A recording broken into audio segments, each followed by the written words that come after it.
Have you seen cultists? Have you seen ritualists? Do you know the sacrifices they make? They operate on principles. Life is about principles. People go ahead and kill, shed blood just because they want financial breakthrough. That's the principle that works for them. Life is spiritual. It will work for them. It will keep working for them.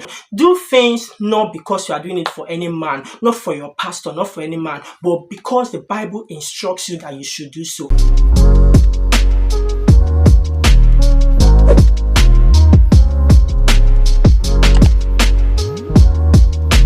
Hi guys, welcome back again to my YouTube channel. It's Intentional Favor here with another video. If you're seeing me for the first time, I'm Intentional Favor, and on this channel I film about faith, lifestyle, studying abroad and social work. If you want to join us, please feel free to hit the red subscribe button below as well as notification bell so that I get notified each time I upload new videos. And to my amazing returning subscribers, thank you guys so much for always coming back to watch my videos. So guys, in today's video, I just want to tell you guys some of my secrets or a major financial secrets I have. So if you follow me all this while on this channel, it's been a journey, an interesting one. I started my journey here in the UK as an international student in the year 2020. 2 years and still counting. God has been faithful.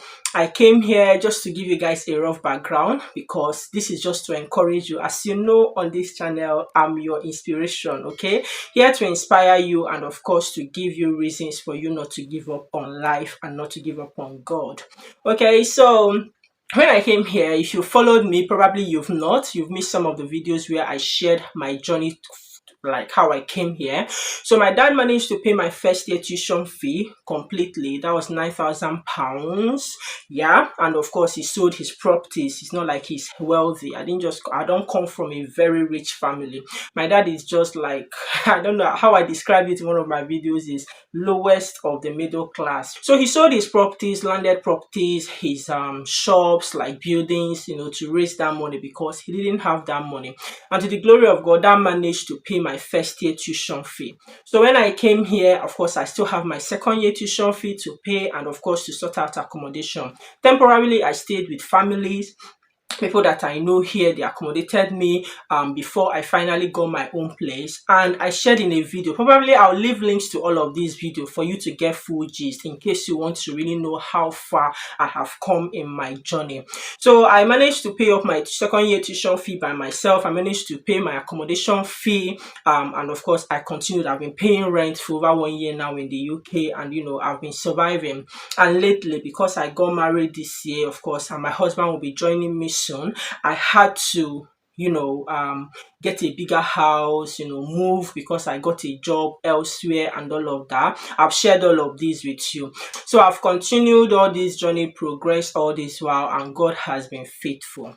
Now you might be wondering, how was I able to do it? Paying up my tuition fee, I've been paying rent all this while. I don't owe anybody. Yeah, I don't owe anybody. I'm not owing anybody. I'm not in any debt. So God has just been faithful. I've managed to rent my house £750, and of course I've renewed it. I've paid my second rent. Of course, I paid the deposit 800 and something. I've bought so many things that I've shared with you guys, the amount and how I've paid. Like since I moved into that house, I think I've spent like up to £3,000 really on so many things, trying to get things fixed up and done before my husband joins me. Now the question is, how did I get this money? Okay, where, how, when? I know it's something you might want to know. Probably at the end of this video, this might not be what you expected. Okay, it might not be what you expected, but believe me, that's my secret and that's my success story. Maybe I should begin with what I did with my first YouTube paycheck. Yeah, so my channel got monetized on my birthday last year, 22nd of July. In case you are wondering, that's my birthday, so please, I'm accepting gifts. Okay, click the join button. Okay, that just join my membership, even if it's just to support me. Okay, and if you're in the UK, you can just use super thanks to send me birthday gift. Okay, that is much welcome. That's by the way, guys. So really, yeah, I got monetized. Of course, I didn't get paid until September because, getting monetized and all the views I was having then was nothing. But I think at the end of the day, when I was paid think, was it up to £100? Either roughly £100. That was what I was paid. And believe me, that money came in when I desperately needed money. It was more like an addition. Then I was doing my support work. That's what I was doing. And so many things. But what I did with my first YouTube paycheck, is that I actually sold it. Yeah, I gave it all to God. Then I was battling. Okay, maybe I should just give the tithe. The tithe is like £10 or thereabout. Let me just give the tithe. I really need this money. Believe me, guys, that time I really needed money. My account was almost empty. But I told myself, no, this is my first fruit. So I'll be talking about some principles I operate with, which are mostly biblical and Christian principles that have worked for me. That is what I want to share with you guys. So because I understand the place of first fruit, and of course this is a journey, this is the first time YouTube will be paying me. It was kind of a bit of battle considering my financial circumstances as at then. But because I understood this principle, it's more like me saying, God. And there is one thing about our God. God sees the intent of the heart. He knows us. You know that widow that gave how much compared to the rich man that, that story in the Bible, right?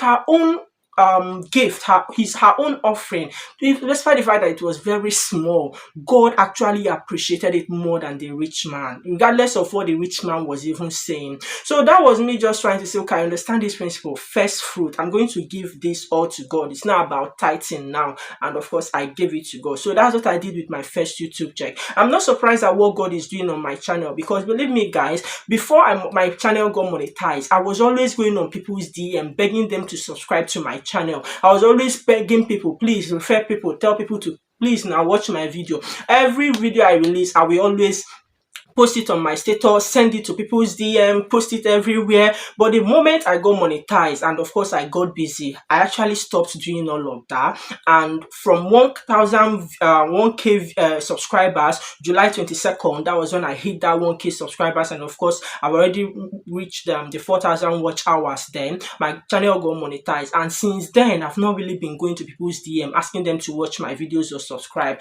Less than 1 year, my channel, God has added over 10,000 people to me, over 10,000 subscribers. God has actually added them to me without much struggle. Okay, this might not mean anything, like I said, but if you understand principles, you will actually know that these are principles. Life is spiritual. Okay, you might not know, you might know, or you might not think it's true, but believe me, life is spiritual, and everything about life is all about principles. So that actually was what I believe God saw, and of course has been the one growing my channel without making much effort to advertise my videos or begging people to watch or subscribe. And less than 1 year, God added over 10,000 subscribers to my channel, and I give him glory for that. So that's one of the principle of first fruits. Okay, first fruit giving. All right, so another principle that I operate on is actually tithe. Guys, believe me, I don't joke with my tithe. No, I don't joke with my tithe. When I came to the UK with all the financial struggles as an international student, making money then, I've never omitted paying my tithe. But what happened at some point is that I usually don't pay it immediately it comes, because maybe once I get paid there's something that I really needed that money to do. I needed to sort out something, so I use it. But later on, by the time I have finished, that is when I will now go ahead and still pay my tithe. So I wasn't paying it promptly. But then I listened to my father-in-law, Dr. Pastor Paul Enenche, one time talking about like that promptness in giving, that sometimes we meet our own needs first before we go back and now meet the needs of God. Then of course that hits me, and I know that that's what I was doing. As much as that I was always paying my tithe, but I don't pay it promptly. So since then, moving on, I always challenge myself, once I receive it, before I spend that money, I make sure that I take 1/10 of it and I give it to God. I pay to my church here, I pay to dynamis, I pay to men of God individually. I just make sure that I pay my tithe. And there's one thing now, I help people. Sometimes I just give people some financial aid. That is not tithe. Okay, I just make sure my tithe is my tithe. Okay, this is my tithe, is different from helping. Church donations that come up That's different from tithe, because when I was in uni then I used to do that. Anything I want to help somebody, anything I want to do this, I just do it. It's my tithe, I just be using it. But that is not it. But that's not what I'm here to say. But my point is that what has helped me, and I'll tell you why I believe this has helped me: paying my tithe, honoring God, keeping that covenant tithe, that covenant of tithing. Because God in his word in Malachi chapter 3 promised us, do this, more like dear me, if and check whether I will not do this for you. And God has actually been faithful to me. I've been faithful to God with my tithe, and of course he has also been faithful to me. Now, in as much as I know that I don't have so much like streams of income, while I was a student I was only doing support work. But there's something about support work. Sometimes, as international students in the UK, you are only allowed to work 20 hours per week, right? And then when you are on holiday, you can work as much as. Now, there's something about strength. Sometimes for some reasons, I've seen people that when they are on holiday, sickness will hit them. I'm not kidding you. I've had people, when they had the opportunity for them to work more than 120 hours a week, that is actually when something will come upon them and they will not be able to. And some people, that is when their agency or their workplace will not have enough shifts to give them. Now, but for me, in my own case, God gave me strength that whenever I'm on holiday, I've shared the story with you guys how I was able to raise my second year tuition fee. I'll leave the link to that video in the description box. You find out that during that time, God just made it possible that my agency was in need of staff, and I was working 6 times a week. I almost worked 7 times a week, but because it's not good for my health, of course, nobody will give you that. So I was working 5 days every week for that period when I finished my first year studying when I was doing my master's in social work. God gave me that strength. I was able to do that, and and shifts were available for me. If you are working, like especially in the healthcare sector and all of this, or if you are doing some shift patterns, you understand that sometimes there might not be shift. You might be willing to work, but there are no shifts. Believe me, this is when I knew that the finger of God was involved. God was actually honoring me. God was being faithful because I've been faithful to him, and he made shifts available. My agency would just be calling me, we have this, we have, not my agency, my workplace. When I was in Warrington, where I was in support work, I would just go, I would see the rota, many availabilities, and I will book it in. And God gave me favor before my employer, because I've changed my shift pattern to suit me when I was on placement and all of that. Whenever I go to them, I believe it is God that they just agree and they are flexible with me. Sometimes it's more like they can try to be difficult, but then God always paves way for me. So that was how I was able to do that. Then before my first social work job in the UK, I believe it's miraculous, okay? Because every other places, workplace, every other local authorities that give me job, then because they don't give sponsorship, they said sorry, we don't give sponsorship. But where I used to work before, they were the only ones that, even though they were not giving sponsorship, and they know that my visa will expire in June, my visa will expire in May. They told me, you know what, come and work for us until your visa expires. No other place gave me that opportunity, and they knew that when I started with them, it was just 3 months I had before my visa expired, because I started with them middle of February. Okay, immediately I came back from my wedding, that was when they called me, you can come and start work, and that really helped me. Then I was doing 2 jobs. I was still doing that social work, and I was doing my support work. People were like, don't stress yourself, don't do this. I know the reason is because I know what lies ahead of me. I know that I'll have all these financial commitments to make by the time my husband is joining me, and I needed money, because believe me guys, my wedding plan, all of those stuff, we'll still talk about them later, maybe when my husband joins me, and we'll talk about all these marriage and relationship stuff. Okay, it was a lot. By the time I finished my studies and my wedding and everything finished, literally I came back to the UK, I had no money. My account was empty when I returned late January after my wedding. But as God may have it, immediately I came back February first week, they called me that you can come and start working with us until your visa expires. They know 3 months only, and they knew, and that was what was on my contract. And as God may have it, that same week was when I did my social work England registration, because they would have reduced my salary. They wouldn't have paid me what they pay social workers, because I wasn't qualified. I've not registered yet, even though I've qualified.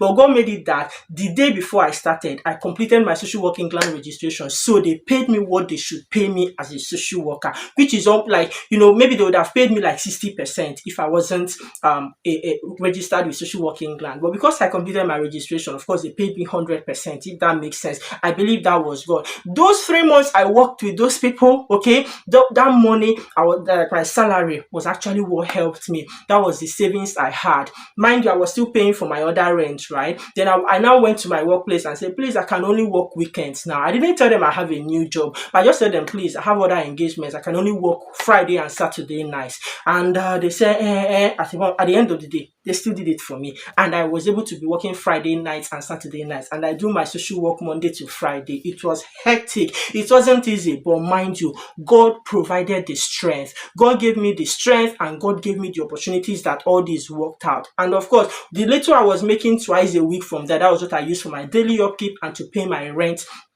From where I used to live, I paid the rent with that money, and then the money I was making from my social work job, I was saving it up for all these expenses you guys have seen me making. And immediately I jumped from that job, devil came again. I wanted to do buzz, show himself, but he is nothing. Okay, I don't give a damn about the devil. He is nothing. He is powerless. He only tries to prove himself like, oh, he is this. But at the end of the day, all power belongs to God, and God will always give us victory. And God granted me victory that although he wanted me to be jobless for some time, God actually thwarted his plan, and I continued my work here, and that's how I was able to also be working, and I got paid my salary, and life went on for me. So guys, like, I can go on and on, but this is just for me to encourage you and just tell you principles that have worked for me. You might be wondering, there are many people, I've had so many criticisms about on Christians about tithing. I don't know whose reports you want to believe. Now, there's this saying in Igbo that onyekwe chiyekwe, if you agree or if you believe, your God will also agree for you. Have you seen cultists? Have you seen ritualists? Do you know the sacrifices they make? They operate on principles. Life is about principles. They operate on these principles. They tell them, kill, bring blood. They do it and it works for them. You say you are a Christian. Why is it that you cannot also do the things that the Bible told you to do for you to be blessed and for you to have financial breakthrough? People go ahead and kill, shed blood just because they want financial breakthrough. That's the principle that works for them. Life is spiritual. It will work for them. It will keep working for them. But you are not a ritualist. You don't want to kill person. You don't want to shed blood. They only say 1/10 of your offering, of your earning. Give it back to God. And God say, try me and see if I will not open the windows and pour out my blessings upon you. Why won't you try that principle? It doesn't make sense. Sometimes when I see people argue about tithe, I don't talk, because I just see that these people have been blinded by the devil. You hear so many people who are not even Christians, who are nothing, and then you choose to believe them. Their criticisms of the church and the men of God. Do things not because you are doing it for any man, not for your pastor, not for any man, but because the Bible instructs you that you should do so, and you are honoring God's word, and you are abiding by biblical principles. And with that, guys, I've come to the end of this video. Thank you so much for watching if you watched thus far, and don't forget to like this video, subscribe to my channel if you have not. Let me know your thoughts about tithes, offerings, and all of this in the comment section, and I'll be seeing you in my next one. Until then, stay blessed, remain intentional, and take care of yourself. Bye.